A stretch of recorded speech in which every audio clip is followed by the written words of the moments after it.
صاحب کې ډیلاګ بدلیږي یارونه تاسو څوک یې او بغیر تپوسه زما کور ته څنګه راغلی صحیح شو دا کومه پښتو ده صحیح شو ریډي هلک برابره ګوره اکشن هیرورا تاسو څوک یې کسان کم خوا ولاړ زه ورته ښیم که نه بلاله صحیح اکشن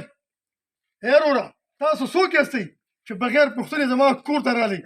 دا خو ډېر بې پښتو کار دی لکه دا تاسو چې وکړو اوکې دا بس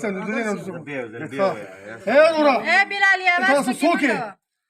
چې بې تپوسه زما کور ته راغلی ټول ډېر فریم بې کې پښتو ښه کار دی دا د کوم ځای پښتو ده رخصت شئ بچیانو ریډي ټول فریم کې ښه شوئ نو اوسئ ښه فریم کې ټول کلاو فریم دی اکشن هیرورا تاسو څوک یاستئ او بغیر تپوسه زما کور ته راغلی دا څنګه پښتو ده بس